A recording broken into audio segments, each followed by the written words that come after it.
साईं हाणे आऊं दावत खिताब ॾींदुसि अॼोके हिन महफ़िल जा सदर सिंधी ॿोली जा बेहद ख़ूबसूरत अदीब दानिश्वर ऐं केतिरनि ई किताबनि जा ख़ालिक उस्ताद बुखारी जिन ख़ूबसूरत सिटुनि सां मां दावत खिताब ॾींदुसि मोहतरम मदद अली सिंधी साहब खे।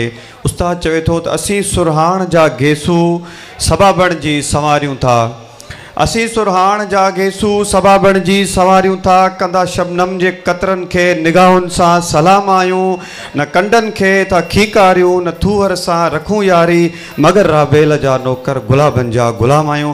ऐं भरपूर ताड़ियुनि में मोहतरम मदद अली सिंधी साहब। मोहतरम मुख्तार अबड़ो साहब डिप्टी कमिश्नर दादू, मोहतरम ताज जोया साहब, डॉक्टर शेर मेहरानी साहब, शौकत उजन साहब, साबिर बंड साहब, मोहतरमा बीवी फातिमा साहिबा, साबिया साहिबा, हमसफ़र गाडेई साहब, अली दोस्त आजिज़ साहब, अज़ीज़ कासमानी साहब ऐं ॿिया दोस्तो जीए सिंधी ॿोली। अॼु असां मखदूम बिलावल जी सुरही सिंध सुरही हंध ते गॾु थी आहियूं।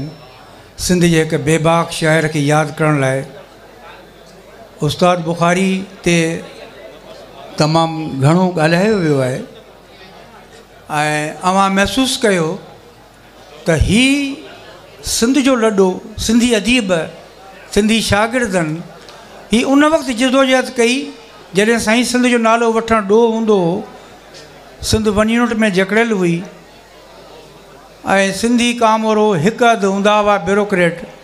उन वक़्तु हिननि माण्हुनि जदोजहद कई ऐं सिंध जा गीत ॻाया। उस्ताद बुखारी बि उन्हनि में ई हो।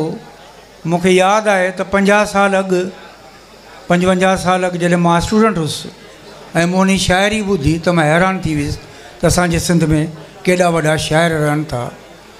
हाणे उस्ताद बुखारी जी शाइरी टड़ियल पकड़ियल आहे, केतिरियूं ॻाल्हियूं थियूं आहिनि, मां फ़क़ति चंद ॻाल्हियूं कंदुसि त हुननि छा ते चाहियो। हुननि चाहियो थे त सिंध सुजाॻ थिए, सिंधी माण्हू पढ़े लिखे।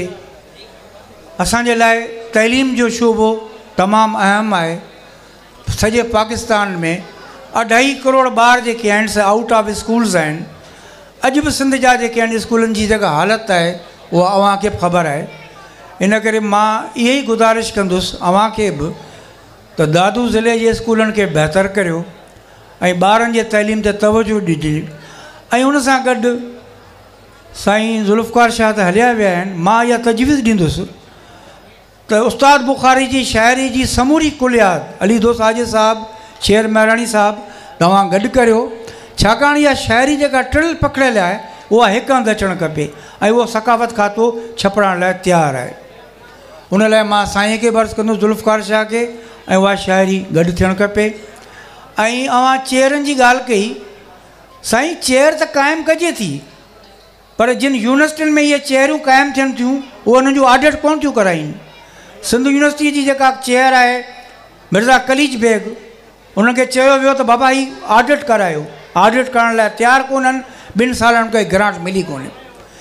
त इहे चेयर बि थियणु खपनि, पर असुली कमु आहे हुनजी शाइरीअ खे हुन किताब खे शाया कयो वञे ऐं इहो कमु असीं करे सघूं था, इहो सभु करे सघूं था। ऐं मां अॼु फ़क़ति हिनखे ख़राजी अक़ीदत पेश करण लाइ आयो हुउसि।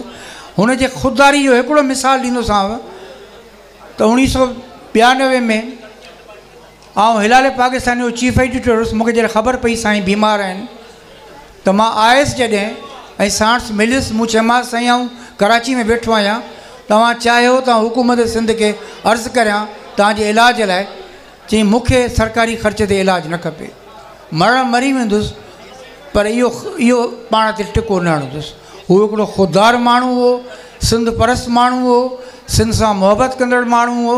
हुनखे जेतिरो यादि कयो वञे घटि आहे। ऐं हुनजे पुट खे बि शाबस हुजे अल्ताफ़ साहब खे, त उहो 30 सालनि खां हुन जूं वर्सियूं मल्हाईंदो पियो अचे। ऐं हिन दफ़े जेकॾहिं हुकूमत सिंध ऐं डिप्टी कमिश्नर ऐं कल्चर डिपार्टमेंट मल्हाए थो त हिन में का ख़राबु ॻाल्हि कोन्हे। इहे इदारा तव्हांजा आहिनि, तव्हांजे टैक्सनि ते हलनि था ऐं उनजो फ़र्ज़ु आहे त उन्हनि आलिमनि अदीबनि खे यादि कनि जिन हिन सरज़मीन लाइ कमु कयो। मां हिकिड़ो ॿियो बि नालो वठंदुसि त हीअ सरज़मीन अलामा आहे कादी जी बि आहे। अलामा आहे कादी सिंध यूनिवर्सिटी न ठाहे आहे त असांजो नओं नसुल न पढ़ी सघे हा। साईं जीएम सदी सरज़मीन आहे, पीर इलाही बख़्शी जी सरज़मीन आहे, अब्दुल हमीद ख़ान जतोई जी सरज़मीन आहे। ऐं हिते असांजो क़ौमी कारकुन शौकत सिंधी हो। हीअ क़ौमी हीअ इलाइक़ो हमेशह मुहबत जो ऐं एहतजाज जो सरज़मीन रही आहे। मूंखे यादि आहे त MRD मूवमेंट में दादू जेको रोल प्ले कयो, असां उन ज़माने में हैदराबाद में हूंदा हुआसीं, असां ॾिठो उहो वक़्तु। सो अव्हांखे शाबस हुजे जो असां उस्ताद बुखारी खे यादि कयो आहे।